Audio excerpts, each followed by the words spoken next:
Looks like you're planning to. You want me to cause chaos. Listen. I just want you to have fun. I'm ready. You know what I'm saying? I like it. I'm ready to have fun. I like it.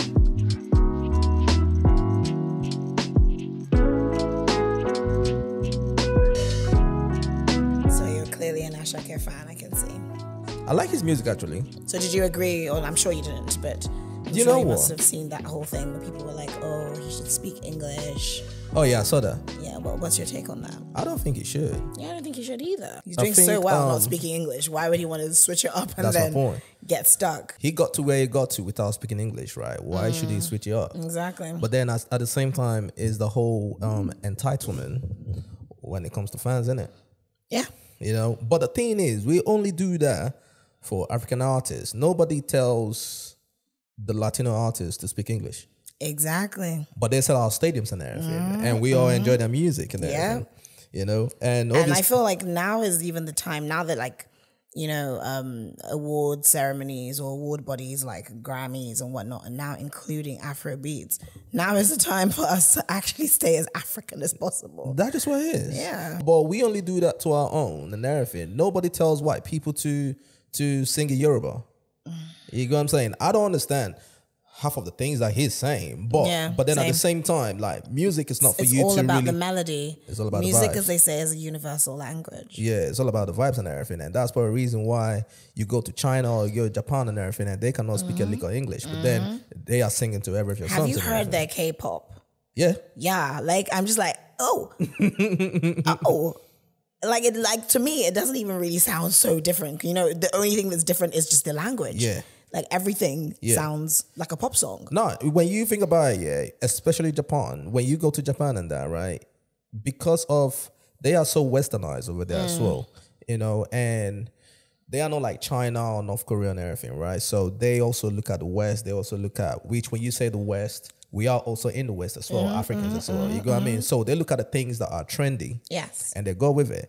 And I saw some clips where some Japanese guys doing some sort of Afrobeats centric kind of sound. And it's so crazy and everything, right? But to your question, I think he should just stick to the formula. Yeah, stick to what? Like stick to saying? the devil, you know. Yeah. Okay. He should just stick to the formula and everything, which I heard somebody saying that, you know, because he gets all this backlash with, oh, you're only doing piano sound music and everything. So he kind of felt the need to change it, you know, kind of change the style in the new album. Yeah, that's true. Because I feel like the new album is very what's that genre? Is it Juju? No. Fuji. Yeah. Is it Fuji? Fuji? Yes, Fuji. Yes. The new album is very Fuji. Yes. So it kind of switched up a little bit. Yeah, you know he what I'm did. saying? But I feel like all those sort of genres, Juju, Fuji, Apala, all those genres, they still are under the huge umbrella of Afrobeats. Yeah, of course. Yeah. Because we have so many sounds. Yes, we actually do. We have so many sounds and everything. I think I was listening to Flavor. You know, he was on the Afrobeat podcast. Yeah. You know, and everything. And he was saying that he doesn't do Afrobeat, that he does African music. Yes. You know what I'm saying? So people don't understand that we have so many sounds. And So many sounds, yeah. And when you bring in all these sounds and kind of put it in one pot and kind of stir it up and everything, we bring out all the melodies that we're hearing there. You know what I mean? So to obviously tell him to switch to English and everything. And I'm glad that he came out and said, listen, I'm very comfortable. Yes, I'm very, very. Yeah, I'm very comfortable in this. If you're not feeling it, tough. Sorry. Yes, You I get love what I'm that. saying? And I feel like at the end of the day, music is an expression of art. And how dare you tell the artist What you want. like the artist is going to express themselves. Yeah. You know, and as much as possible, hope that in expressing themselves, people will be able to relate. Yeah. Absolutely. But then what do you think about people that say, but the listeners are the customers? So they are paying for the music and that.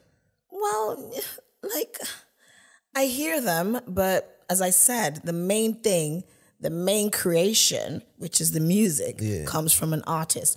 And that artist should have the liberty to express themselves however they deem fit. I agree with you. Listen. We've got a special one today, though, for real. Hey. You know what I'm saying? We got a special one today and everything. I'm so glad that you're here, for real. You know, obviously I've watched your podcast. I've seen you. You are hilarious as hell.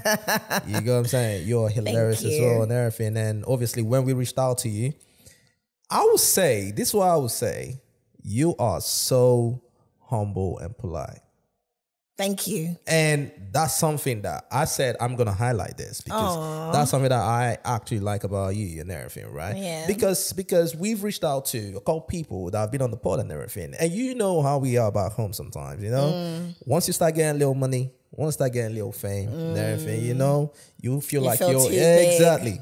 You know? So, but chatting with you and everything, and I was like, you know what? She's a very sweet person. Oh, thank you. You know what I'm saying? Yeah, yeah. But for people that don't know who I'm talking to, man, I'm talking to the half of the Bhad and Boujee podcast. Which one? Which one? Which one are you, by the way? I'm the bougie one. Come on. You know what? I could have guessed that too. Because when I'm listening to both of you and everything, I'm like thinking, you know what? She's definitely bougie. The other one over there, she's the bad one, bro. She's the bad one and everything, you know. And for everyone out that are listening and watching to this episode and everything, I am talking to Moe. Yes, you are. How you doing?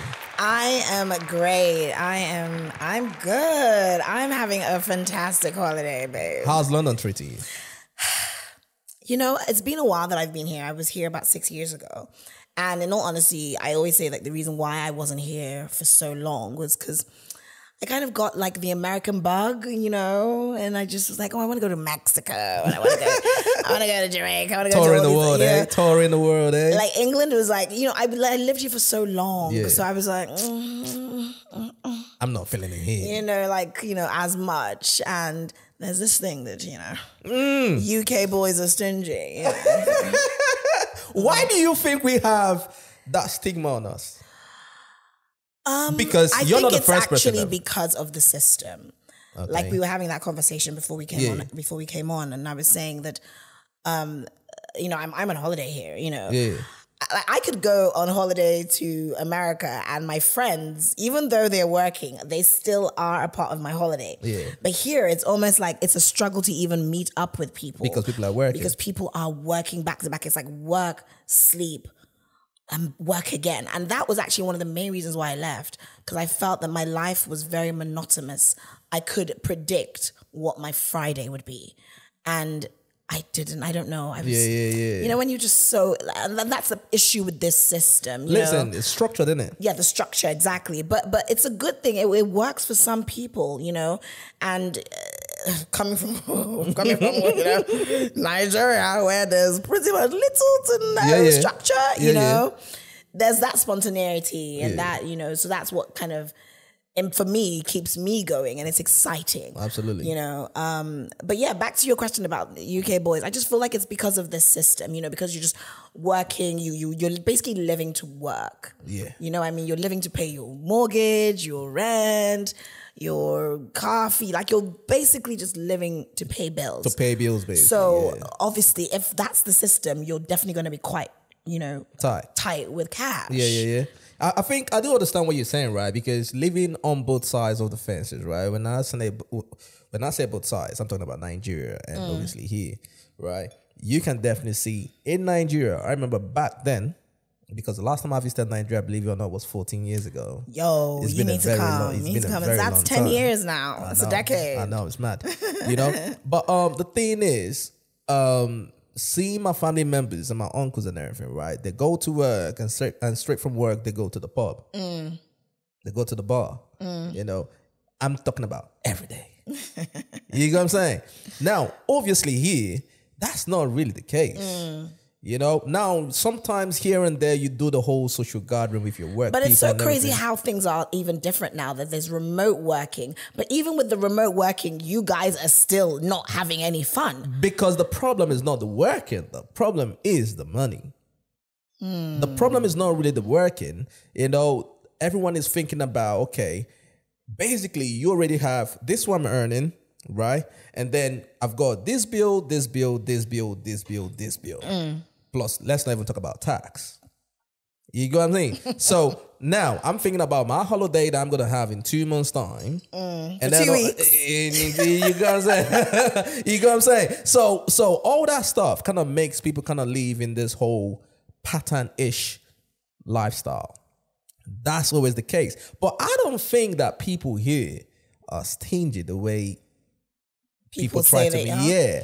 Should I tell you what I think? Yeah. I don't think Nigerian bred people that are living here are stingy. That's a good one. But your typical British guy, including Jamaican and other African countries, like, you know, there's just this general idea as a Nigerian, especially a Nigerian man, you take care of your woman. You take care of your women. You know what I mean? If you have women, you take care of them.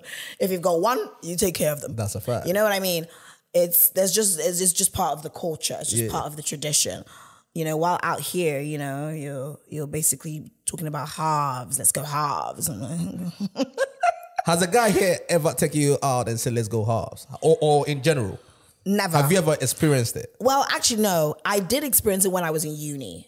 And that was a white guy. So I wasn't expecting any less. Okay, yeah, fair enough. You know what I mean? But I'm finding it weird that my black men are doing this to my ladies out here. Listen, mate. Some people will say, hey, because of equality and everything, right? Like, you know, some people throw that on the table and that. I don't think it has to do that. I didn't want to have this conversation, but anyway, I don't think it has to do with equality. I feel like that's just an excuse.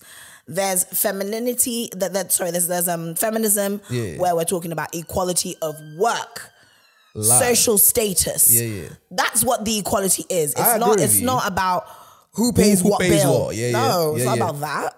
It's not about, who pays when we go on a date. It's not about that. I agree with you, because coming from Nigeria, it was never a thing back home. It was never a thing. It was never a thing back home. You know, all I feel that a true feminist is fighting for is that I get paid the same as you. I have the same opportunities as you. I'm also, in society, I'm seen the same social status as you. Not because I'm a woman, I should be put in a, you know what I mean? I get what you're saying. That's what feminism to me, and I honestly feel when I look in the dictionary and I look at proper feminists, that's what they're pushing. I'm not saying that there isn't radical feminism. There definitely is. Yeah. Everything. There's radical everything. Yeah. You know what I mean? Yeah. So it's really annoying when people are talking about feminism and they're basically speaking about the radical sides to it. And, you know, that's why they're saying they're not in support of it. But if you actually sit down and you know what the true sense of feminism is, I feel you should be in support of it. Because what's the only difference between you and I is... can we be very Tell us what the difference is. well, my genitals and your genitals. You know what I mean? Why should it be? Why is it because I'm a female? Yeah. Why? Do you know what the thing is? I was watching a show and they were having a conversation and everything, right? And one of the guys on the show was like, because there was a statistic that came out maybe earlier this year, late last year, thereabout, right? And they said in the last couple years that a lot of women got into the real estate business and everything, right? That a lot of women are making more money than men type thing, right? I'm not surprised. Yeah. So I read through the comments and everything, and obviously I was watching the show as well, and they were having a conversation, and a lot of men in there were saying, you see, that is the reason why, you know, if you go out, if you take a girl out and everything, you're paying for this. If you go to the club, you're buying drinks and everything, and they're saving up their money and everything, they're using it to buy a house and all that. I always ask this question. I don't think many women, let me just speak for myself. I don't think I enjoy necessarily. I like being an alpha female because I know I am an alpha female. Yeah. But I love being, treated like a lady. Treated like a lady. Yeah. Do you know what I mean? Like I actually, and I feel like a lot of women who are even alpha females, they have been put in that position where they have to because men haven't stepped up to make them really enjoy their femininity. Do you get what I mean? So I don't enjoy being an alpha female. Do you think I enjoy?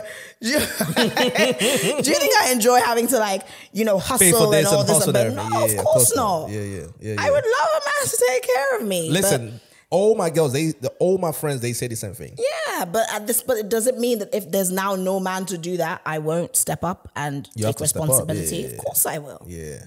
I hear that still. And once I've taken responsibility, that means that if any man is coming in to my life, they have to match it. Thank you. That's all I'm asking for. Yeah, it's common sense, isn't it? It's just common sense. Yeah, it's common sense in it. I hear that though. I hear that, But it's not so crazy. Do you think part of the reason why society is the way it is today is because of social media? Most definitely. Because when we're growing up and everything, right, it was never a thing, especially growing up in Nigeria. We love to have fun anyways. Yes. So anyone around us at the time that we're having fun will have fun with us. That's where we sit, right? But I think social media has kind of made it a thing where everyone has a voice, obviously. Oh, yeah. Right? And some people that have the loudest voice now put out some sort of narrative out there, right? And what usually happens is you now see men acting a certain way, women acting a certain way, and it's becoming this whole thing of a gender war. Gender war. Yeah, which kind of fucks everything up. It really does. And I'm not a fan of it. I'm just fighting for equality. That's just it. We just want to have fun, man. Like, I'm just like, it's okay. Yeah. But you told me earlier that you prefer America to the UK. Yes. Yes, I do. I do. Based on the fun that can be had. You know what I mean? Based on how many, I don't know my geography, but I don't know how many states there are, but how many states there are. It just goes states are literally like countries, you know what I mean? So it's literally it's massive, isn't it? Yeah, there's a I don't even feel I've been to America because I've only gone to 4 or 5 states. Yeah. Do you get what I mean? And not just that, there's just, I feel like, based on the system out here, everything is smaller. Everything is everybody's trying to manage. There's this general manage. In America, they go all out. You know what I mean? But then also, growing up, we also had a very big struck culture of American culture back home. I think the British culture kind of started creeping in early 2000s or mid 2000s. Yes, that's in the correct. 90s, I remember everything was American, So I think that's for a reason, because almost all my family friends that come here on holiday, the first thing they say is, mate, your rooms are too small, mate. Now what's going on? Back home, you got big houses, you got space and everything, housing, and you guys live in everything is small. Yeah. Small housing, small food, small cars, small roads, small everything. Everything is literally small and everything. And the way we spend money, small, it's tiny. Very tiny. Yeah. We don't want to spend too much. I hear that though. I hear that. But apart from that, man, you look good though. Thank you so much. Thank you. You look good and everything. I watch you guys' podcasts all the time, and I'm not gonna lie. What are your thoughts on it? I enjoy it. You do? Yeah, I do enjoy it. You know what? Let's talk about that, right? Because I've never really been the type to watch, and this might sound crazy, but I've never really been the type to watch what, 2 girls together? Yeah, a female-based podcast, if that makes sense. I don't know why that is, right? So, but there are a couple podcasts that I do enjoy watching and everything, because one, as long as the podcast kind of made me laugh, you guys are hilarious. We make you laugh. You guys are hilarious and everything, apart from your topics and everything, But sometimes I go through the comments and I see people taking it so serious and all that kind of stuff, and I'm thinking, people just have fun. Nigerians don't understand what a banter podcast is. It really stresses me out sometimes when people say stuff like, oh, so what is this doing for society? What change is your podcast bringing? And it's like, we want you to come in here for just have a good time and just laugh. That's it. There's no need to take everything so seriously. It's an opinion, and like they always have said, opinions are not facts. Relax. People need to understand that podcast is there to kind of, yes, we touch on cultural stuff sometimes. Just bring about a conversation. Yeah, and also we want to take you out of reality, quote unquote, right? The hour or 2 you're going to spend listening to this or watching this, right, is for you to have a good time. Yeah. You know what I'm saying? But just like you said, people sometimes don't understand that, and they take everything too serious. Take it way too seriously. Yeah. But some of the comments that I saw, some people think that the both of you, you guys probably don't have a life or whatever the case is. You guys just started this and all that kind of stuff. But people don't know your background. Yeah. People don't know that you have a whole history beyond this podcasting. That's right. 12 you get what I'm saying? years. Yeah. So let's go back to the beginning and everything, man. Okay. Like, how did the journey start? So, I was born here. Yeah. I went to school here. Yeah. I also went to school in Nigeria, but I mostly went to school here. Yeah. I went to uni, did law school, and the plan was to become a lawyer, you know. But I really, I just, you know, when you, the thing with me, I always say this, when I was younger, I was good at pretty much like school. Like, is it? I was good at everything. Maths, physics, I was the opposite. English. I could have become anything. And you know, sometimes that could have been a problem, or that was a problem for me, because now looking back, I feel because I was good at everything, I didn't really know what my passion was. Yeah. So it was like, oh, okay, I like English literature. Oh, okay, I like history. Okay, I like theater studies. Oh, okay, I like this, I like that. Okay, that makes sense. Okay, let me just study law. Yeah. Do you know what I mean? And I feel like, yes, we do. You know how in school you do have what's that guidance teacher that tells you what course. And I remember my guidance teacher was like, "Yeah, sis, you have to make the choice because all your grades are so good. So which one do you want to go into? Yeah. Are you gonna do?" And to be honest, I didn't really want to do medicine because medicine is always long. I didn't want to do engineering because yes, I was good at physics, but I wasn't like too passionate about it. Yeah. Like so good. So I was like, nah, let's do something more, you know, with words. I've always been a good talker. I've always been, you know, debating class, all those type of things. So I was like, okay, let's go for law. So I did enjoy the undergrad, but when I got to law school in LSE, and you know, LSE is like serious business. Yeah. I think that was when I lost interest. Oh, is it? Yeah, I feel like that was when I was just like, oh. Why is that? Is it like too much reading, or you gotta be focused? Like, I think my issue was at the time I started getting involved in the Nigerian entertainment scene. Okay, and I could see that there was this huge gap. Like the presenters weren't cool. They didn't really like speak well. Like, you know, like. At the time, there weren't that many. Let me not say that they didn't, because there's still some great OGs. Yeah. Shout out to the likes of Frank Adeho and people like that. But you know that most people weren't necessarily like seasoned broadcasters. Yeah. So there was this huge gap, and I was like, "Hey, I can do this. I can do this," you know. And it's so crazy. I always say this, like, I'm not necessarily like one of those people that would wake up in the morning and start putting up Bible quotes and saying all these things, you know. But I can assure you that God has been amazing in my life, because like I've told you my story, I've almost been very directionalist. Like I've always just been like, just go with the flow. Okay, let's see where this takes me. You know what I mean? And somehow, some way, God took me to Lagos. And I just felt like that was where I needed to be, and I wanted to just start something new. Yeah. And like I said, when I moved back, there was nothing, like there was so much space to do, you know, new things compared to now where the industry is quite saturated. Yeah, of course. You know, so I was like, yeah, let me come in. I'm sure I'm going to be able to make a name for myself. And like going even back to God, I literally was like, okay, so what are the top stations or top TV stations in the country? I checked. There was like obviously the MTV base. I was like, okay. It was the I don't even think MTV base was even back then. I'm not sure. But either way, I was like, okay, it's either Silverbird or Sound City. Yeah, Sound City. And Sound City, it was more like on like, you know, DSTV. While Silverbird at the time, although now they are, but at the time they were just on terrestrial. So I was like, obviously I wouldn't like to be on DSTV so they can be watching me in other African countries. How about, sorry to cut you off, how about Channel O? So that's it. So Sound City, interestingly enough, at the time when I moved back, Sound City was such a huge force because Sound City was the first Nigerian sort of owned station that was playing. That's why Sound City played a major role in the Afrobeats movement. Okay, no matter what.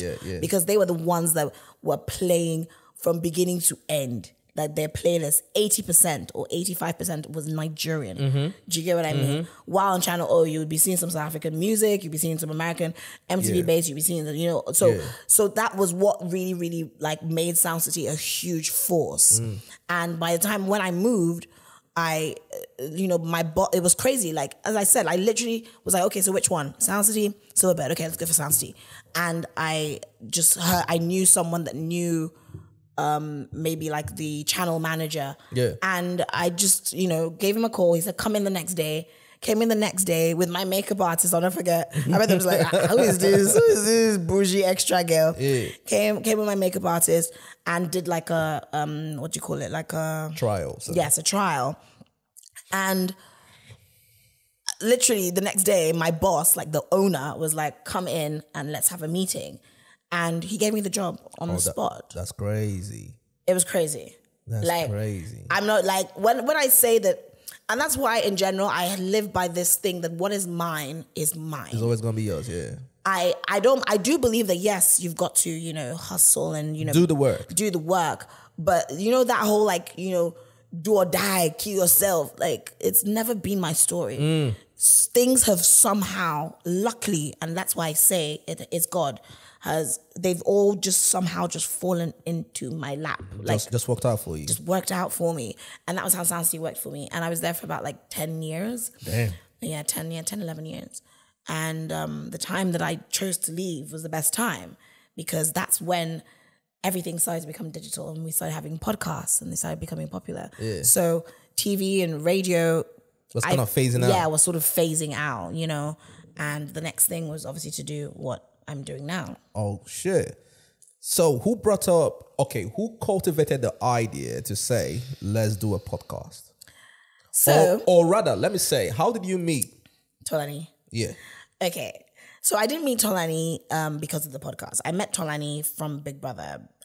Being on radio and TV in those days, when any season of Big Brother, the OAPs would definitely be, you know what OAPs are, on-air personalities. Yeah. So yes, we would definitely be a part of the, telling like the listeners what's going on in the house and whatnot. So she was on one of the seasons, and I don't know, I just took a liking to her. So she just became one of my like faves that I would always just talk about. And then when she came out of the house, just showing appreciation.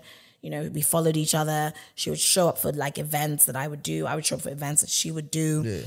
And at the time, maybe like I think it was 2022 or 2021, just after COVID, it's 2021, I decided to, at least let's shoot my own content. So I decided to do a podcast with my cousin. Okay. And it was called Spill the Tea with the Abebes. All right. So obviously being from TV and radio, it wasn't necessarily like a podcast like how this is, you know what I mean? It was more of like a visual podcast, and it was more of like in all honesty, I would literally call it a TV show. It was really a TV show. Yeah.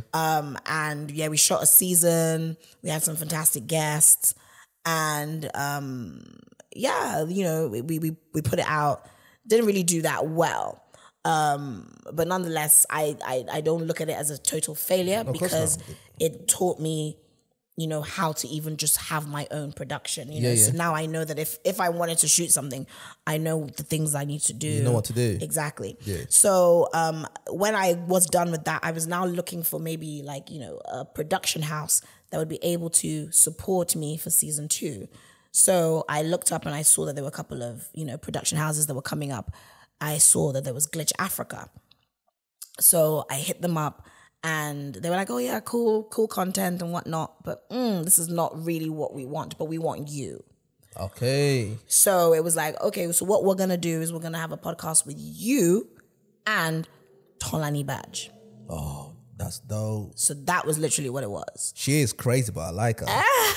She is crazy. She is hilarious. That's the bad to my bougie. The bad to my bougie. I like her. You gonna say she's a crazy ass girl. She's an awesome girl. Tolani. I like her.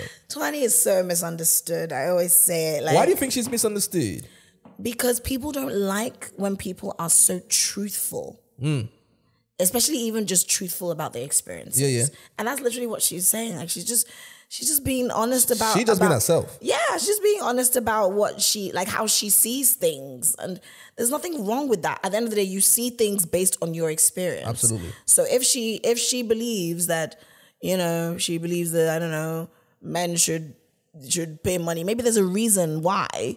That's her experience. She thinks that way because she's experienced things that have shown her that man must drop money, you know, and I feel like it's okay. We are all entitled to our opinions. This is the thing, right? Because I always have this conversation with people. I think where the issue is, right, when it comes to men, is a lot of men lie to women, right? So they lie to get a girl, right? So they can afford the first couple dates in there, right? They kind of front that they got money and all that kind of stuff, right? And then when the start hitting up, then I'll say, oh, she's a gold digger and everything. Boom, boom. Bro, you already know what her standard is. You get what I'm saying? So if you know what her standard is and you can't afford the standard, leave her alone. Thank you so much. That is what it is. Cut your coat according to your size. That's it. It is okay to do that. It's all right to do that. Everybody should have their own standards, whether you agree with you or not. I've got my own standards. You got your own standards and everything. Exactly. You might not agree with whatever my standard is, but that's my standard, and that's all right.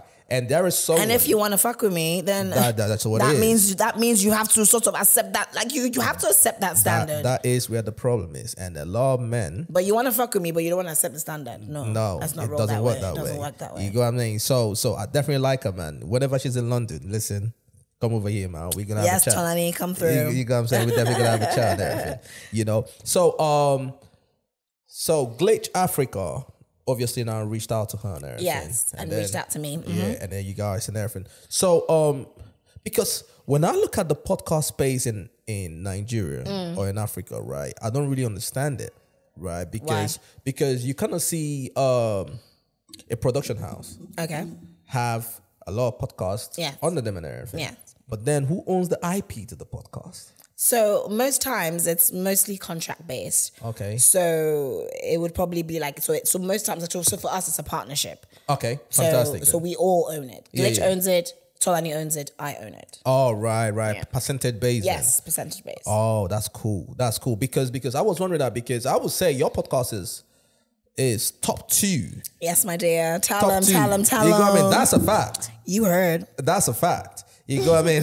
It's top 2 out there and everything. And obviously you guys are doing the numbers, you know, the engagements and everything and all that. So I was thinking at the back of my mind, listen, I hope they kind of have some sort of percentage deal when it comes to this and everything, you know, because the podcast space is a big space now. Right? Are you guys thinking about going on some sort of a tour? On a tour, yes, we are. We're about to shoot season 3, and I'm sure that we're gonna do a tour. You know, like they always say, start off at home. So we'll probably start off with a tour in Lagos. Yeah. And definitely, like it's. I don't know. I feel like we're loved more in the. Let me not say more. Do you guys feel like you guys are loved more over here than back home? Well, I feel we are because, you know, Nigerians now, it's still a new thing. But they're not, like, Nigerians don't know, as I said, they don't understand what banter is. Yeah. A British person's got a good sense of humor. Absolutely, so, you know, they can probably understand a lot more. Yeah. So I feel like definitely international tour 2 is definitely on you know, in the works. And I don't mind if we start there first, to be honest, because I honestly think you guys should do it. Yes, we will. I honestly think you guys should do it and everything. I think a lot of people will come out. You know what I mean? Obviously, depending on the numbers you guys are looking for and everything. But I think you guys should do the live tour thing. Yes, definitely. You know what I'm saying? Because the both of you, it'll be very interesting. It'll be very different, very interesting. You know what I'm saying? And I feel like it's also another way, at least for me, you don't know about Tolani, but for me, it's another way to just express myself as a presenter because my core is a presenter. Yeah. You know what I mean? Like that's I sabi this work. I've been doing it for 12 years. You know what I mean? So my inner core is presenting. It's presenting, yeah. So you know, having to now do what I do in a studio on stage, that's another, you know, dimension completely that I'm really looking forward to. Damn. So having seen the space and everything and the way the industry has kind of evolved over the years, because just like yourself, you went home early. Yes. A lot of people have said to me, hey, you probably might think about going back to Nigeria and everything, but I'm just thinking, boy, I don't know. You know what I'm saying? But at that time, compared to now, yes, you've seen the market, you've seen the industry change. A lot of things right now is digital. There's a lot of reality TV shows and all that. Tolani is a product of a reality there you TV go. show. You know, but what do you think? Do you think Nigeria is a conservative country, or do you think it is liberal now? I don't know. Nigerians don't know what they are. Because I would say that Nigerians always want to appear conservative. They right? always want on to, social but media they say, are not. Because I see the backlash that they give hypocrites. to Ira Star because of the way she dresses. Yes. Right? I don't But see then nothing wrong. But then when they see her with Rihanna, they praise her. That's what I mean. There's a lot of hypocrisy in Nigeria, especially when it comes to morals and, you know. But everything is done behind the doors, though. And your social standing, you know. A lot of people agree with all the things that you're saying. They do. They agree, but they come on social media and everything. But because they can't see, and another thing with Nigerians too, or the Nigerian consumer, we like this bandwagon thing, you know. Oh, everybody's abusing this person. Let's go and abuse them. Why do you think people are like that? Because you see that happen in the music space as well. You know, everyone today is Burna Boy's turn. Tomorrow is Davido's turn. The next day is Wizkid's turn and everything. Everyone is getting it. As I said, there's lots of frustration in that country. So even the trolls that are abusing you, they are abusing you. They're in your DMs as well. But they're in your DMs begging for money. They're in your DMs telling you that they love you. But on social media, in the comment section, it's in the comment section now that they would feel, oh yeah, everybody's abusing you. Okay, I'll join in. I'll join in. But DM, where nobody's seen, it was only you and them. They'll be like, hey, I love you, you know. Can you find me something? Can you please find me something? Exactly. Can you find me something? How are you navigating the whole, because people know you right now. People know your face, everything, right? How are you navigating with the whole popularity thing around you now? Because... Okay, when you say around me now, you mean since the podcast, right? I mean, since the podcast, because now we are in the digital space, right? So a lot of people are seeing your face, not just back home. Yeah. Ghana, South Africa, over here and everything, right? So you're walking on the road and people know you and everything. To be honest, I still was getting that attention while I was a Soundseed. Don't forget I told you the Soundseed showed in many African countries. So people in South Africa knew me. Yeah. You know, when we would go on tour with the likes, I remember I went on tour with Wizkid to Liberia. People knew me. I was like, eh, you know me. Liberia, you know. So I've always sort of had that like exposure. Maybe more in the African scene because of how much exposure Sound City did give me, you know. So it's not something that I'm foreign to, but what I'm foreign to is the fact that, you know, how podcasts are so opinionated based. So it's almost, so that's why sometimes I see comments like, oh, I didn't know Moet was like this, you know.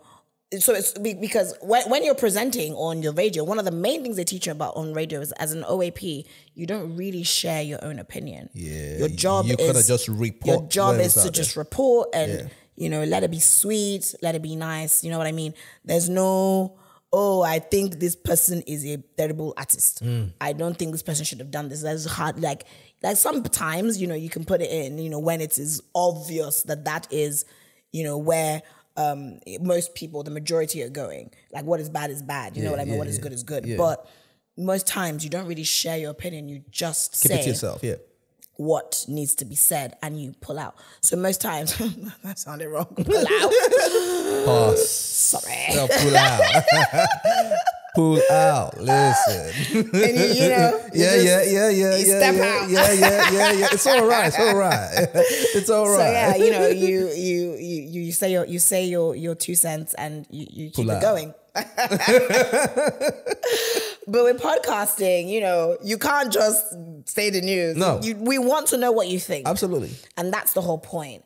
And so I feel like what's a bit foreign for me is that now people now are scrutinizing not just my presenting, because that's what maybe they were doing before. Like, because that was all you got, you know. It would be like, oh, I don't like the way she said this, you know, or maybe her voice here sounded weird. But now it's not about that. Now it's about, I don't like how she actually, you know, put together her, you know, how she expressed herself. I don't like how she shared her opinion. She's too confident. Yes, you know, that type of stuff. And yeah, who does she think she is? Well, some of the critics like that, or rather, some of the criticism that you got was what you said about Igbo men.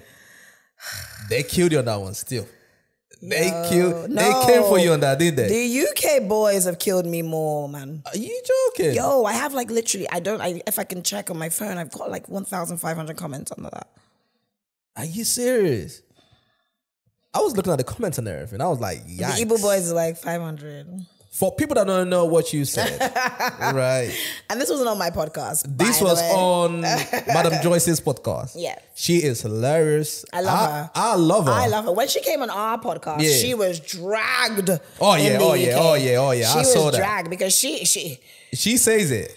She says it. She has her own mouth. You know what I mean? They dragged and everything because that went viral. It was crazy how that went viral and everything. I think she was talking about Nigerian guys and UK guys and everything, right? She was talking about UK men in general. She wasn't specific about Nigerian, but UK men that UK men are stingy. And to be honest, from my comments on her show, it appears so, because I don't understand how a man will ask me to come on a cinema date. First of all, I don't even like cinema dates because I don't think you can even get to know each other on a cinema date. No, on a first date, no.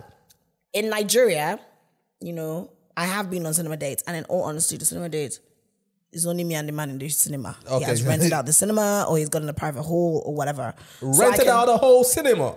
Yeah, what are you saying? Listen. What are you saying?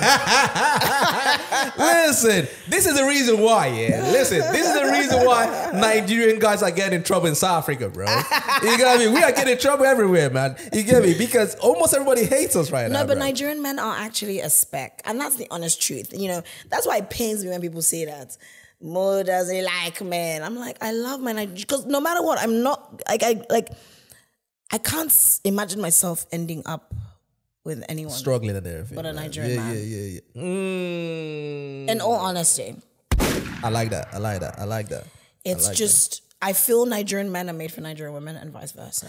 The only thing that I don't like, let me tell you one thing I don't like. When you hear, because I hear this a lot from Ghanaian girls, South Africans, and all that kind of stuff, right? That the only reason why they like Nigerian men is because Nigerian men know how to take care of their women or know how to spend money. I'm thinking, I understand that they are coming from a place of compliment. I get it. Yeah. You get what I'm saying? But you don't blame them, because and I understand that some of their men are stingy. I feel like there's cause and effect. Like, you know, in life, everything is cause and effect. You know, Nigerian men have been put in a situation where it seems as if most of their, like, who they are is about what they have. This is what I also said in Joyce's show. Yeah.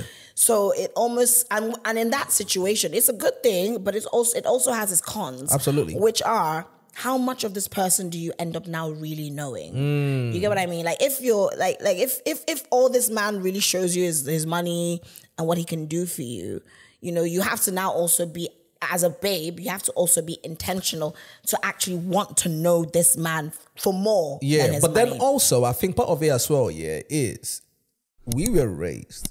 It was a culture where you were raised to take care of your woman, to take care of your women and your family.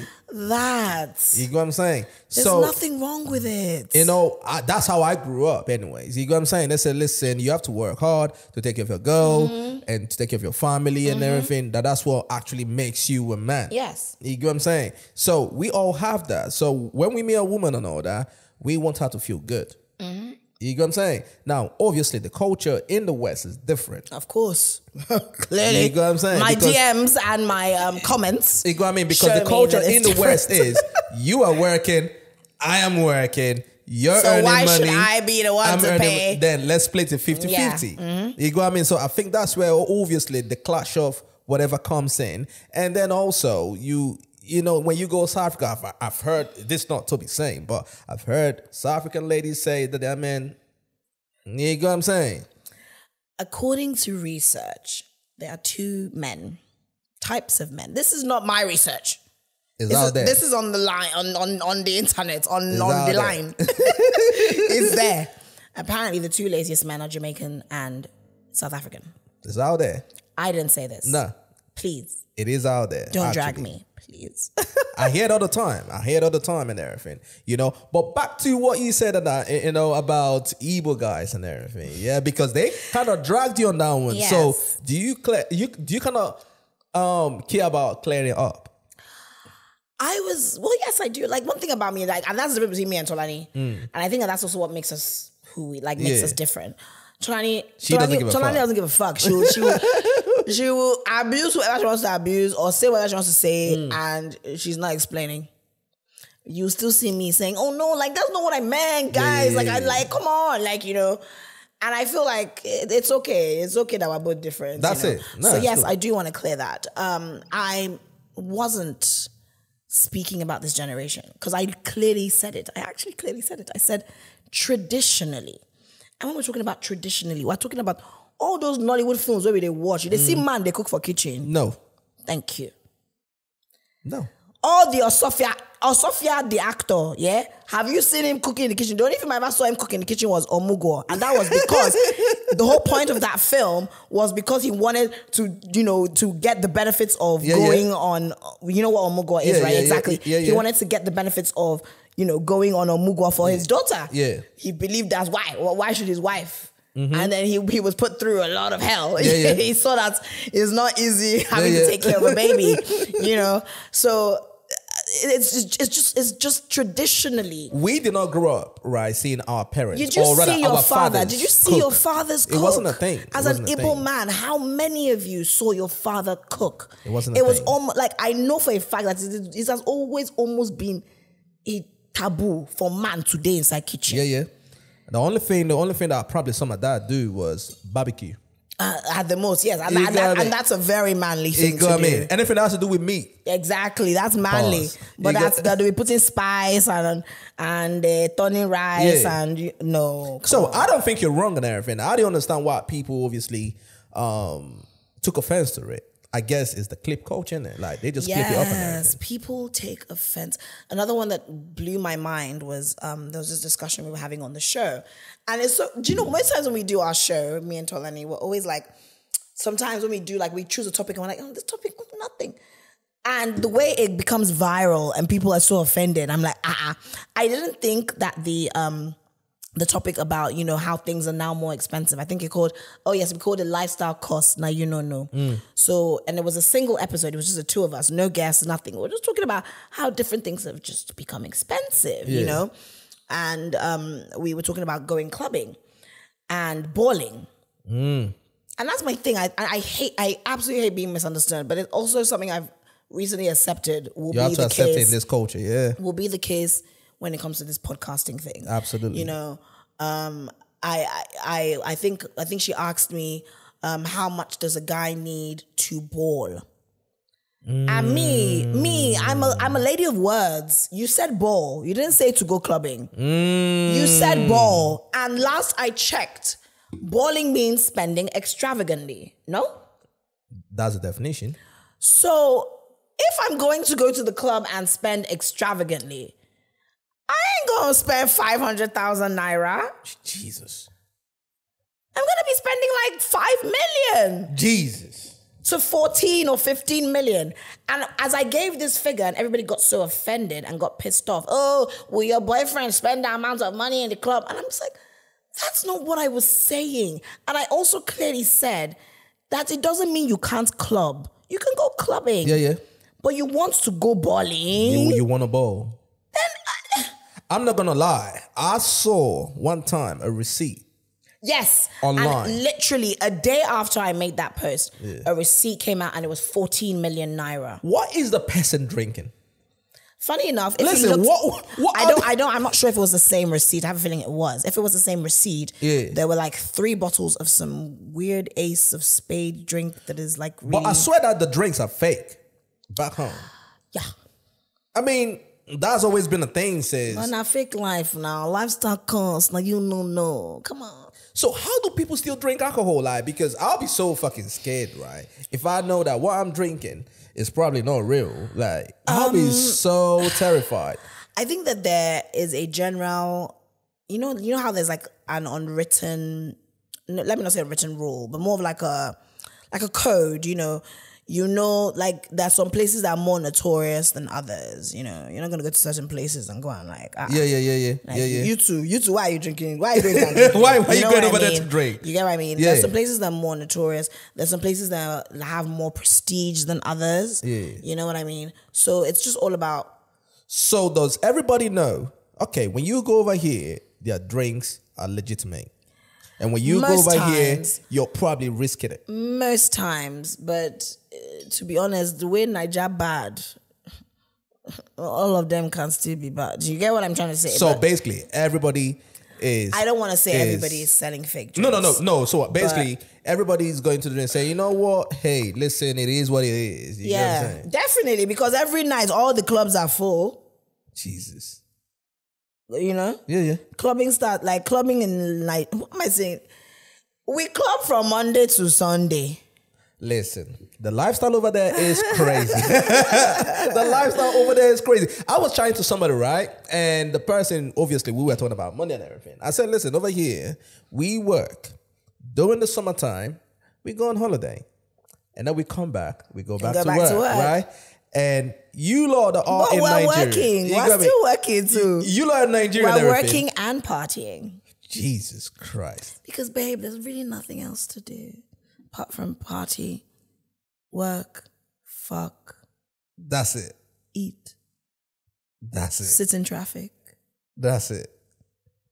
Yeah. I mean, that sounds like a good life to me, though. Oh, is that good for you? I mean, if I'm working and fucking, to be honest, it's worked for me for 12 years. So yes, I think I'm living good. Would you rather leave? Okay, obviously you live in Nigeria at the moment, right? But everything being equal, would you rather live in Nigeria or live here? Here is a bad example. I would definitely not live here. The States, because you love the States. The States too, no. That gun law, God forbid. Oh, yeah. I think I saw some Nigerian or something who got shot. Yes. It happens all the time. It's just, and it's like, it's so unprovoked. But people have guns in Nigeria though. Yes, but not like America, babe. Babe, I went to Houston. And all the girls I was partying with, they all had handguns in their purses. Absolutely. Because in America, they call bags purses. Yeah, and they will shoot you. And they will. They will shoot you. Remy Ma shot her friend. Yeah. She went to jail for it. So, hello. Nah, so I feel like that's literally one of the only reasons why I wouldn't want to live in America. Yeah. But America would be a good choice. So basically, Nigeria then. Yeah, it's Nigeria all the way. So far. So, like, things are bad. Like, things are getting really tough, But it's still working for me. But it's still working and everything, still working for me. I hear that. I've always said that if I'm earning what I'm earning here, back in Nigeria, I'll live in Nigeria. Absolutely. And just come here for holidays. There's something here, like but there's something here. There you go. You're here right now. You're here right now, man. Listen, as we're just talking right now, we're just going out of topic. I saw a notification coming and everything, They said that Jennifer Lopez getting divorced. She's filed for divorce again. For the 5th time, I believe. Yeah. I do believe that, even me as a baby, I believe that sometimes you should just give it up. It's okay. It's not by force to. It's not bad. This love thing. It's not supposed to be like... Do you still believe in love? Oh, no, I do. I do, but I don't believe in love in Lagos. Explain more. I don't think there's love there. Damn. Do you think everything is business over there? That's it? When you say business, you mean transactional? Transactional. Yes, it is. Damn. And what is so crazy, and that's also what just annoys me, is like, everything is transactional. Why are you guys acting brand new like you don't know what it is? You know what I mean? Like, it's like, why dear man? I'm just like, but that's what the dating pool has become. Everybody has somebody at home, but they're outside just doing their thing. that's one form of transaction. If you get what I mean. Okay. Like another thing, people can say, I'm not saying everybody has sugar daddy. Me, I don't have sugar daddy. My sugar daddy is my daddy. Hey, daddy. Shout out to daddy. But you know what I mean? Like sex has become transactional, a commodity, you know, and you know, for a long time I used to always sort of put the blame on guys. And in a sense, I still believe that most of the blame is on guys. And the reason why is because, let's be real, in Nigeria, men dictate what society dictates. You get what I mean? Yeah. So if society is dictating that I need to have money, and if I have money, I can get a girl, it wasn't done by anybody else but the men. You get what I mean? Like, that standard wasn't set by anyone else but the men. It's almost like if there's no demand, there would be no supply. Yeah. So if there was no demand for prostitution, then there would be no prostitutes. Yeah. But then at the same time, you know, I guess it's a situation of which one comes first, the egg or the chicken, right? Because nice one, I like that. Yeah, because you said something, right? I think it's the demand that comes first, babe. In any business, isn't it the demand? Why will you open a business if there isn't a demand for it? Yeah, but the thing is, from the beginning of time, right, men have been told, right, that for you to be a real man, you need to have money. If you don't have money, you are bum. But who told these men that? Society, right? And who is society? I mean, hey, we can say, we don't know. Nah, my darling, we do know. Society and men. The reason why the people who make these rules, both written and unwritten, are men. But then also, you've heard some women say, listen, I can't date a bum, boom, boom, boom, boom, boom, right? You hear that. So you now have men say, you know what? For me to get these chicks, or the kind of chicks that I want, I need to have money. And now when they have money, then I'll say, you know what? I can afford myself 2, 3, 4, 5. Right? When he now does that, you now see people can try to shame him. Yeah, because he's doing that. Why are you doing that? But the thing is, the orientation has always been, for you to be a real G, you gotta have money to get this. Look. So it's a whole cycle. Society, its laws, everything, as you said, is a whole cycle. It's a whole cycle of which one comes first, the chicken or the egg and everything. I'm not sure, but actually, no, I am. But because it is the same thing here as well. No, because it is the same thing in the UK as well. Yeah. You know, over here, it's not. I mean, the sugar that so over here is transactional. Hell yeah. How is it transactional here? No, over here, you still have the whole sugar daddy thing. It happens. But then at the same time, you have a huge inflow of escorting. Now that you say that. Yeah. So back in Nigeria, you know, just like you said. But us too, we get them now. We they call them runs. We don't call them escorts. Do you know that there was a time that a lady sent me something from all the way from Nigeria and said, hey, if you want to watch my thing on... Was it on Snapchat or something? Yeah, they do that. Yeah, oh my God, recently my friend told me that there's so much Nigerian porn on, what's that site? Pornhub? No. That one that like... X? No. Is it X? Telegram. Is it? That there's so much Nigerian content on that Telegram. I said, Yeah. Nah, it's out there. It's out there. But what do we expect? Because we live, Nigeria is when it comes to sex, it's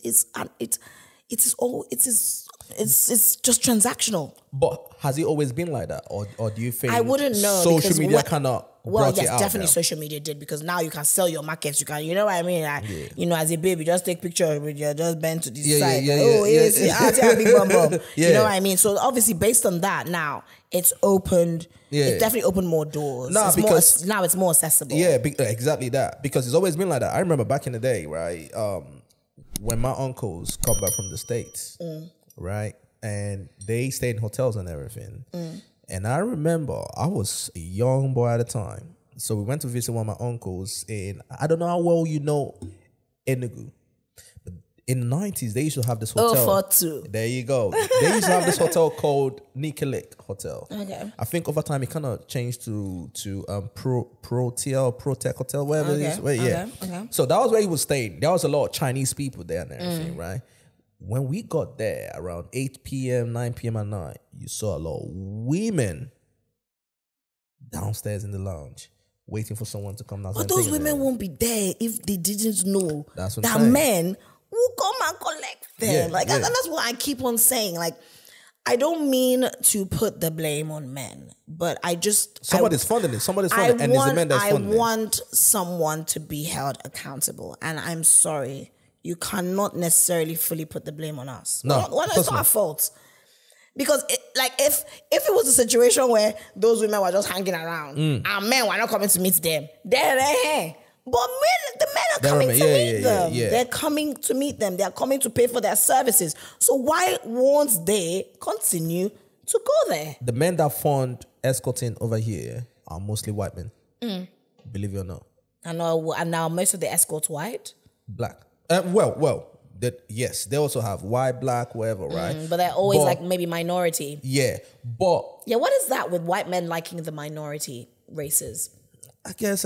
Are they bored of their own race? I don't know what it is. I guess it's just one of them ones. I've forgotten the word for it. But where they...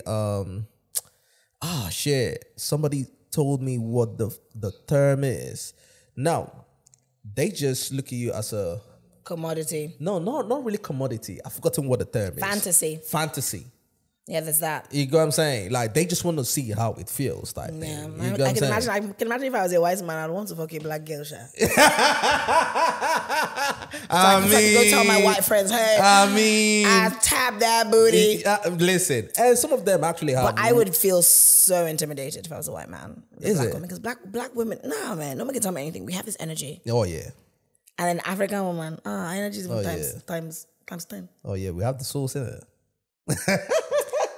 Sweet jollof. We have the sauce in there, man.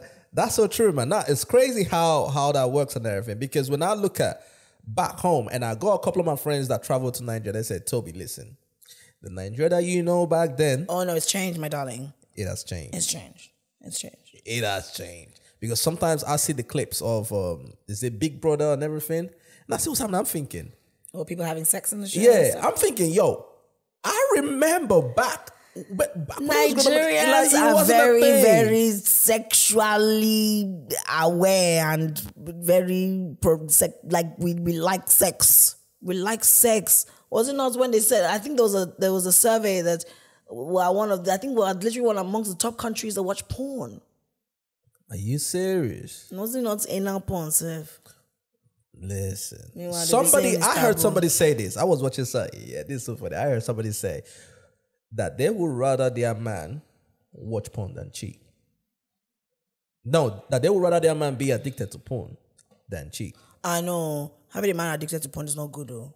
It normally, even now, progresses to now becoming a sex addict. Being addicted to porn is a form of sex addiction. Yeah, absolutely. So, it's almost like how they always say, like, weed is a gateway drug. Although I don't believe that shit.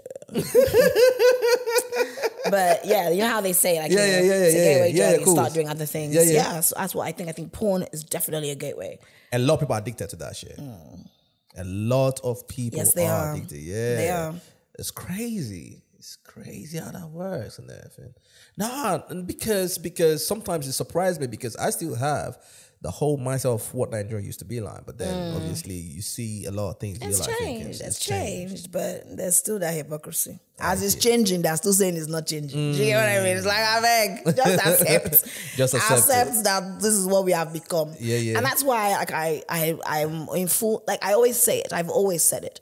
The Bobriskis, the James Browns, all those. Listen. All those characters.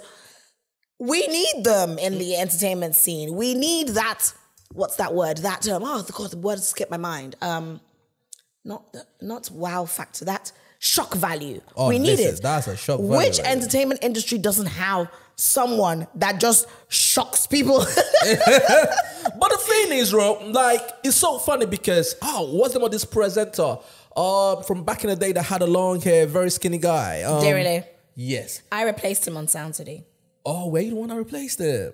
Oh, shit. I love Denrele so much. Denrele he is so hilarious. He is such an awesome guy and he's so supportive. And, it's one thing about the industry, especially back home, is, and I feel like maybe a lot of people who are moving back, creatives that are moving back, maybe don't necessarily have that.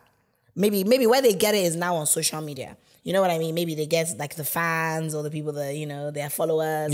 So they feel some sort of like gratification from that.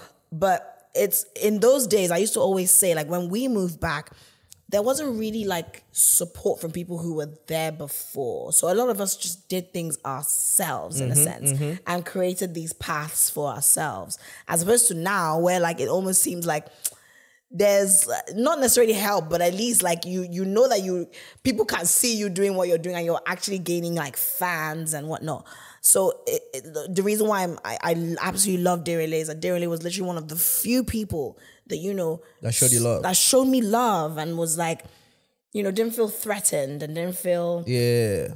He's such an awesome guy. Denrele is the kind of person that, like, he can host my party. He can host your party. You know, like, and it's like, for him to host, you're supposed to pay him big money, but he'll do it for free. He'll do it as if, oh no, he's an awesome guy. No. Like, I remember at that time, just him on TV and everything. Like, he's the one, I would say that he's the one that kind of opened the door for quote unquote the Bobrisky's and everything. Like, because at that time, I don't want to say I agree because Denrele is more than. No, he's not even a cross-dresser. But he's more than that. Yeah, you know what I mean? Like he's a personality. Yes. When I'm talking about, he was at that time. But he definitely created this like niche of like you know, just being different. Just being different. And owning owning your rebellion. I love that. Absolutely. You know, absolutely. Because come on, like, and that's someone that really showed me that leave people, just keep on doing your thing. They will love you eventually. Yeah. Because that was Denrele. Do you think when he came out wearing high heels? That's what I'm saying. And back makeup, then, people didn't think he was fucking crazy. But guess what he did? What he did was he ended up being amazing at what he did, which was presenting. People loved how he presented. People loved what he brought, whatever he brought to the screen. Yeah. And because what he did it well and he did it uniquely. People forgot that, amazing, my guy, they wear makeup, or my guy, they wear high heel. Yeah, absolutely. Nah, he's one of the GOATs, man. He's one of the GOATs. He's a GOAT. Yeah, he's one of the GOATs. I am for Denrele any day, anytime. Abuse Denrele, I'm ready to fight you. I go off my shoe, beat you. Nah, he's an good, awesome man. guy. He's an awesome guy. Nah, he's good. Now, looking at, let's switch over to music and everything, right? Briefly, you know, that. Looking at the state of Afrobeats right now, right? And see where we are as a culture, you know, in terms of music, and see where we came from. The Two Faces, the band, P Square. It's so unfortunate looking at P Square right now and see what they're going through, man. It's so unfortunate, man. You know what I'm saying? Like, and these are, when you're talking about P Square. I remember those days. I remember my first interview with P Square. The way I cried, I was begging, I begged Jude. I had meeting. Please, I just want to interview P Square. And now look at them and everything, man. What do you think about that whole situation, by the way? I don't know. It's unfortunate. Yeah, it's very unfortunate. It's unfortunate, you know, and it's just sad. I really don't have. I just really hope they can work it out, you know.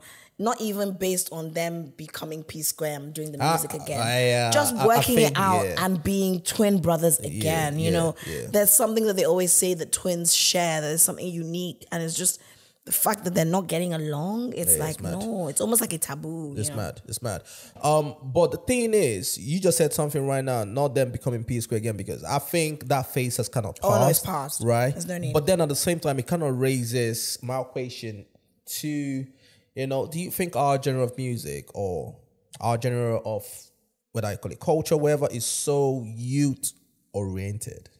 Right now, it really is. It is. It really is, because we have the TikToks. TikTok is a major problem, but it's a good thing. But it's a problem. Helps, yeah.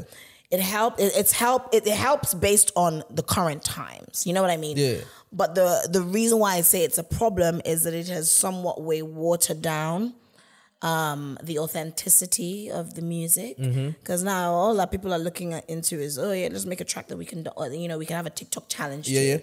It's no longer let's make a track that's, you know, like real music type really thing. Be real and Because I think we kind of retire our artists so early, right? When you look at the people like P Square and everything, right? They are not that old. They're not. Right? They should still be able to put out music. They should still be able to put out music. The band just dropped his album. Yes. And no one is even talking about it. Like, and the band is still fairly young. You get what I'm saying? Like, if he was doing R&B or should I tell you why? I personally think that Nigerian fans are very fickle. What's next? Yes. They're very fickle. I don't know, like the people that even when we're talking about Two-Face, they'll say, "Oh, I'm like now you. Oh, I'm such a huge Two-Face fan." But when last did you play Two-Face music? That's what I mean. I feel like Nigerian musicians don't really have diehard fans. They just have fans for the moment, for their moment. Yeah. Once they're not really like popping, they still don't have. Do you get what I'm trying to say? Yeah. So it's almost like I'm not saying that Two-Face cannot have a. Of course he can. I believe he can. You know, he can have a big concert and all these things. But it will shock you that people may not. I don't know. I don't want to speak too soon. But do you know what I mean? Like people are not checking for them. Yeah, people are not checking for them because. Yeah. But like now, you told me you're a Jay-Z fan. I'm sure you were a Jay-Z fan since you were 16. Absolutely. So why don't we have fans of Two-Face that will buy his concert tickets, even though they are in their 40s? I agree with you. You get what I'm trying to say? I agree with you. And it feels like we just no, it's all right, darling. And it feels like we just kind of push them to the back burner, right? The likes of Two-Face, you know, P Square, the band, One Deco to some extent and everything. Like these people should still be able to tour. If you look at country artists, I always see when I hear like statements like Gen Z can't relate. I'm just like, why shouldn't Gen Z be able to relate? Why shouldn't they? I feel like it's a mix of so many things. It's also the promotion of the newer artists. You know, they would rather the Nigerian market would rather focus on the Shally Popping. Yeah, like that's what I'm saying. Yeah. I would rather focus on them than the old wine. I think like everybody has their own lane. Everybody should be able to get a shine and everything. You know, like there should be a demographic. Like the sky is big enough. There you go. But I just kind of feel like we are in a culture where we are going so younger and younger. If you look at the Ira Stars, the Remmers, they are all young when you really deep it. And we don't look at. But let's not forget that these guys were also young in their time too. Yeah. Remember, what's his name? Two-Face when he was in Plantation Boys. Yeah. They were young. Yeah, but then at the same time, like we are in a whole nother sphere right now in terms of the clout, the money. Yes. You got me, the exposure and everything, right? And these guys now. Yeah, cool. Not everybody can do stadiums and everything, but still at the same time they should be able to tour. I agree. You know what I mean? They should be able to tour and everything. So absolutely I think it's a combination of. I don't think it has anything to do with their music ability. Oh no, it doesn't. I just feel it's the promotions and the marketing and everything, and the way the structure, the culture is structured. Yes, it definitely is a promotion and marketing because it's the promoters and the marketers that make people sort of feel the need to want to buy these tickets. You know what I mean? Like, if I open my Instagram and I'm seeing the band has released new album on every music site and it's full on big promotion, obviously I will be more inclined. And I always say this thing, like I absolutely hate it when people say, "Oh, Nigerians don't like dancehall music," or "Nigerians don't like R&B." That's so true. That's what we grew up on. So untrue. That's what we grew up on. If you throw something in a Nigerian's face, they are gonna like it. That's what we grew up on. So so that's why it goes back to that promotion. You've got to promote it. For me, as a Nigerian, to be like, okay, let me actually take this seriously. Let me check this out. But if you don't promote this, why am I going to be bothered? You know what I mean? So I think it comes down to the whole promotional side of things. Because I'm just looking at the culture and just thinking, boy, we are phasing out. People just want to make the quick buck. You know what I mean? Especially like the promoters and them, or the marketers or whatever. They just want to make the quick buck. And obviously to them, it seems like easier work to focus on the rave of the moment. Yeah. Than to focus on the old school guy. Yeah. Absolutely. And then obviously now the whole conversation about, booking artists are so expensive these days, isn't it? I don't know. I'm afraid. I'm really scared and I'm really worried because I don't mean to sound so cliche. And I hear these artists, I hear them. Yeah, when I can make so much more money, selling shows in London or selling shows in America. I hear them. Yes, Naira is 1,000, one Naira to 2,000. I mean, £1 is 2,000 Naira. I get it.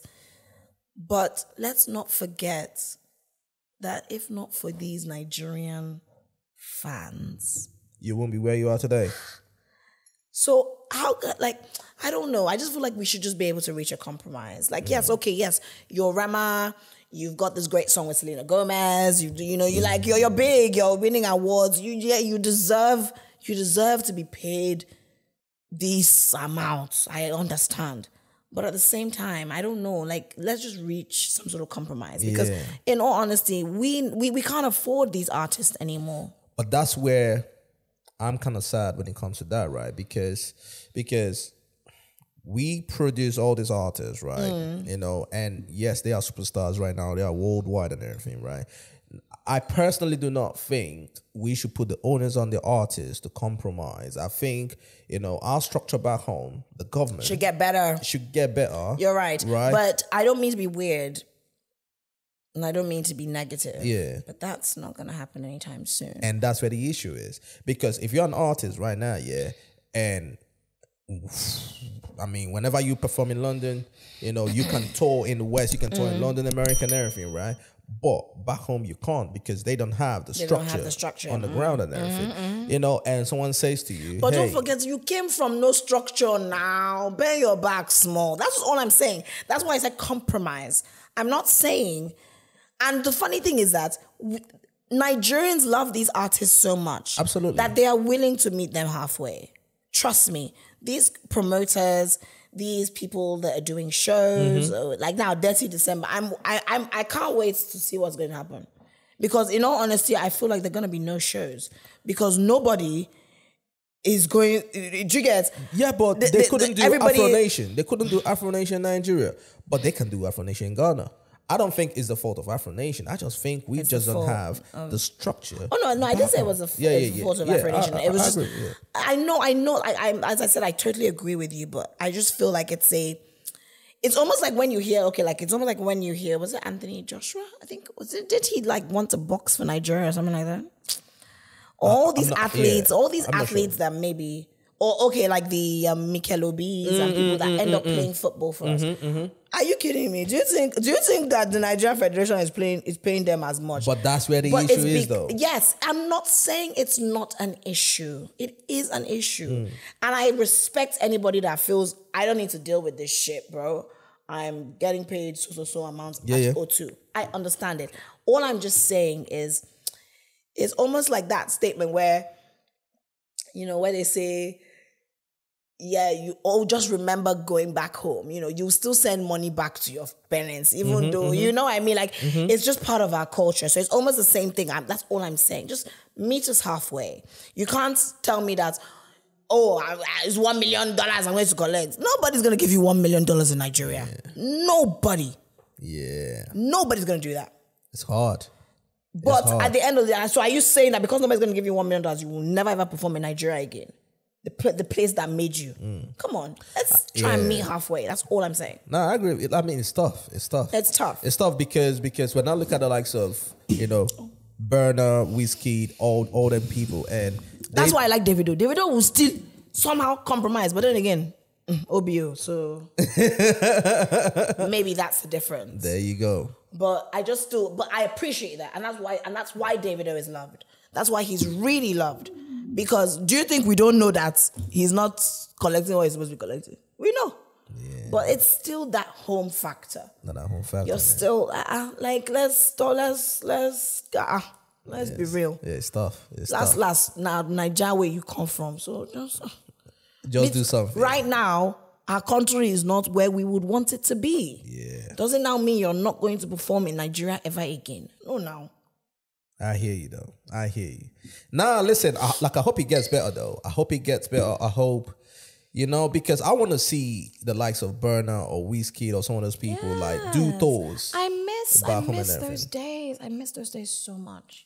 I miss them so much because it was crazy because I was in the mix. Like, when you feel like you were literally a part of the beginning and the the catalyst, like, you know, to the like, maybe like the preliminary level or maybe like intermediary level. Yeah. That's how I feel. That's how involved I have been in this Afrobeats movement. Like I always say, there's absolutely no artist that I've not interviewed. At least maybe now these new ones. These new guys and everything, yeah. But there's no one that I've not interviewed. And it just pains me that I now, like, I'm not seeing those artists that I grew up being a part of their journey. Yeah. You know, coming back home to Nigeria. You can't see them no more. That was the last time I saw Wizkid. The only person I they see every day na Davido. Thank God. Shout out to you, David. When else I see Burna Boy? Oh yeah. Do you know what I mean? Like, it's just, even if it's different now. It's different now. It's different now. Nah, it's different now. Just, I don't know. You know, it's different now. But yeah, man. It's a good one though. That's a good one. So what's next though? What's next with your journey and everything? You know, like, okay. So apart from, like, you know, media stuff, one thing that I always wanted to do was I always wanted to be an actress. And it was literally when I moved back initially in 2012. I was trying to do both. At the time, there was a lot of sexual harassment, and and I feel like also the major issue why I also just couldn't even put up with it was I was already sort of like becoming semi-famous. I was already on TV, so it was almost like, I don't need to sleep with you to be in. I heard you talk about it. I heard you said that you walked into an office and my man pulled out his dick. You watch our show. I love it. Listen, I want you to share that with me. You said you walked into the office and my man pulled out his dick and everything, bro. Like, that was just one of a few examples. Are you serious? Is that rampant? Well, I don't know about now. I don't think it is as much now, but then it really was. Damn. It really was. And it was just like, as I said, it was because I was already even like on TV. So it was like, I don't need to put up with this. You know what I mean? Like, I'm not saying that if I wasn't on TV, I would have put up with it. But I'm just saying, like, I almost felt like insulted. It was almost like, me. Yeah. I'm not desperate. The desperation wasn't there. Yeah. So that was why I put like acting on the back burner. It's something that I sometimes regret, because there were people that I started with and now they're really big. So now I'm coming back into the industry and it's almost like I'm starting from, you know, ground up. Yeah. But then at the same time, I'm not really, because I've already made a name for myself. So absolutely, most directors, most producers, they know of me at least. Yeah. You know what I mean? It's like, oh, that boy, can she act? So it's so then I'm now in a position where I have to prove myself, but I never really had a problem proving myself. Yeah. It's easier now to kind of go up and big, because obviously you know people. But looking at Nollywood back then and now, it has definitely changed. Of course, it has. It really has. It really has. Everything has changed. Pay, even just how well they take care of the actors. It's not like fantastic, like, whoa, you know, so it depends on the production. Yeah. But it's definitely a lot better. That's a question I need to ask, because I saw this online. Is it true that fans are really buying houses and cars for celebrities in Nigeria? Listen, I saw that. No fan has bought me house and car. I saw that one time. I was like, wait. People are saying that they are hungry. Right, and they are contributing money to buy cars and houses. So I like that you use the word contributing. There's this craziness that goes on. What do they call it? There's this word that they call it where everybody puts money together. Crowdfunding. Okay. There's major crowdfunding going on in Nigeria. Are you serious? Especially with like the reality stars. Yeah, that's what I'm saying. You know, because I've seen a couple guys and girls say, my fans bought this house for me. What? And it's a massive house. Yeah. I'm thinking, wait. It's crowdfunding. Like, you know, they all form these, like, you know, groups and, you know, maybe you'll contribute. Maybe they're like, I don't know, 200 people or, what am I saying, 500 people in a group. And by the time everybody drops 50K, by the time you multiply that, what's that? Jesus Christ. Must be nice. Yeah. But unfortunately, I've not enjoyed that one. I'm still waiting for the fans that are going to buy me a house. It sounds like you need to get into Nollywood quick, boy. Quick, boy. No, but I'm getting it. I'm getting it. And, oh, nice. You know, and that's one thing I like about myself. You know, when I'm determined, I go for it. And I like that. I am. Let's have this chat in the next maybe like 2-3 years. I'm looking forward to that. And it'll be a different story. I'm looking forward to that. Just before we leave here, with your podcast at that, right? Because the both of you on screen having a laugh, having such a wonderful time, yeah. But when you guys are coming up with topics, or are there other factors, yeah? Have you guys ever had an issue behind the scene? Right, I'm talking about you and Tolani, right? Oh, okay. Argued and everything, and you guys are known talking tempo. Hey, the show has to happen. Never. Are you serious? It's so weird. Sometimes I don't really like to describe my relationship with Tolani because it seems like it's like, oh, really? Like it's almost, whatever I tell people, they almost seem like disappointed. It's like, oh, you guys are not best friends? I'm like, we're not besties. We're colleagues that have a lot of respect for each other. That's my partner. Yeah. Like, do you know what I mean? Like, she's my partner. And I feel like that is what makes it work. That's why we don't, not saying that we haven't had like a little, you know, small tuffle, but it's not, I don't know. We've never had it actually. That's actually dope. Maybe like when we have a disagreement, it's more of like, work-based. You know, work-based, and we talk it out, and everyone just does their thing, and we have, you know, we meet on an equal ground. But yeah, and I that's why I'm saying I honestly feel it works because we are not.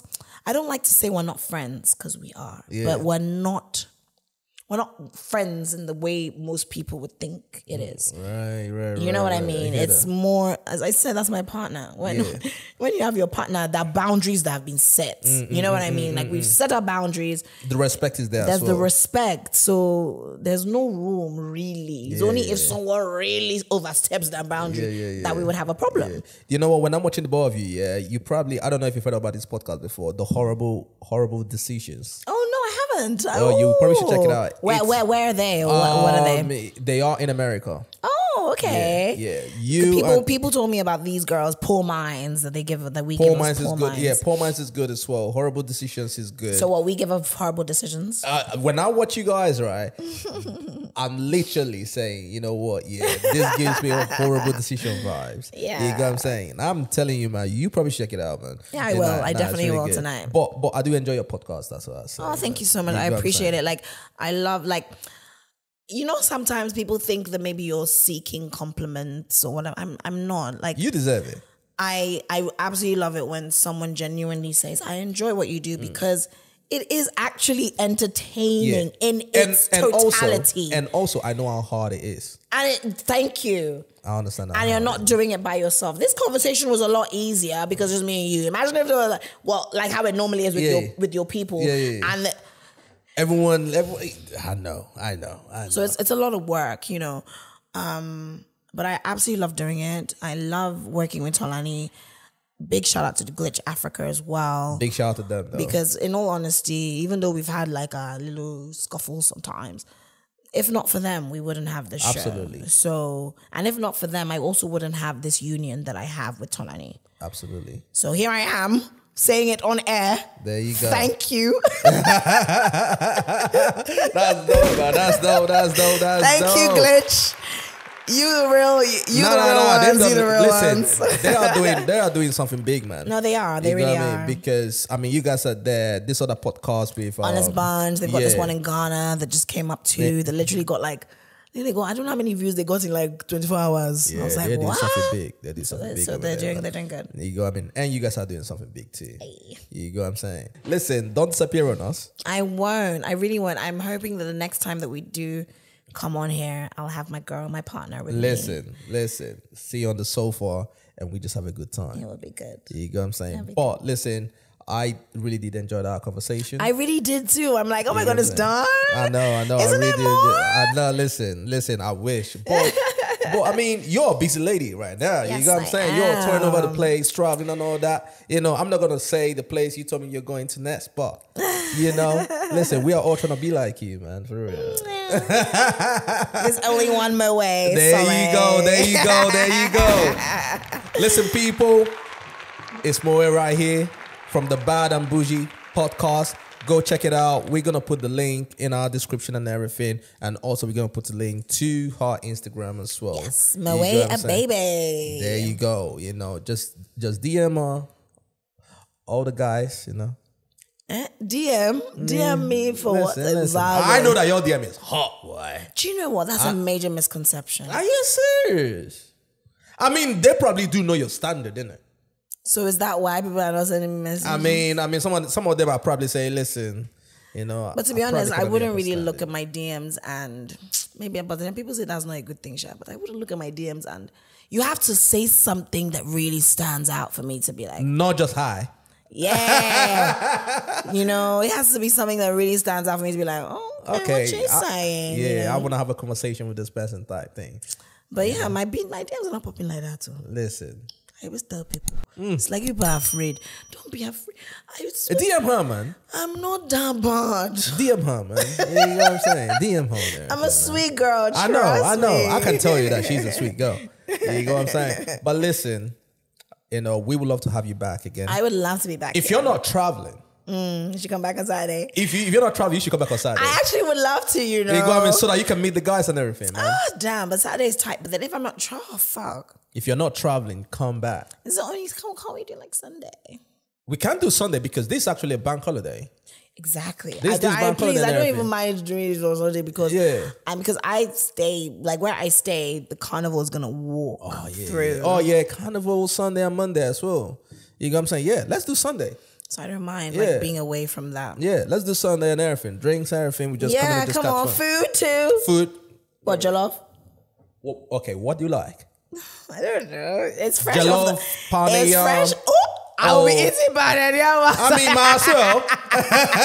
That'll be interesting. You know what I mean? Also spaghetti bolognese or something. That'll be interesting. Oh, we can do some English one then, innit? Yeah, whatever it is. Anything, man. As long as there's food. We got you.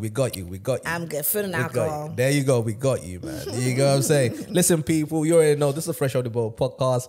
It's your boy, Toby. You know, subscribe to the channel if you haven't. I don't know what you're waiting for. Yeah, what are you waiting for? I know. Subscribe to the channel, man. Watch the videos, leave a like, leave a comment, share it. Tell a friend to tell a friend. Tell an enemy to tell a friend. Because they got friends. Such a good time. Yeah. Such a good time. Thank you for coming by, though. Thank you, Toby. You know what I'm saying? It was awesome. Really nice meeting you as well. Your energy is... You too. Love it. You too. You know what I mean? See ya, people. Until next time.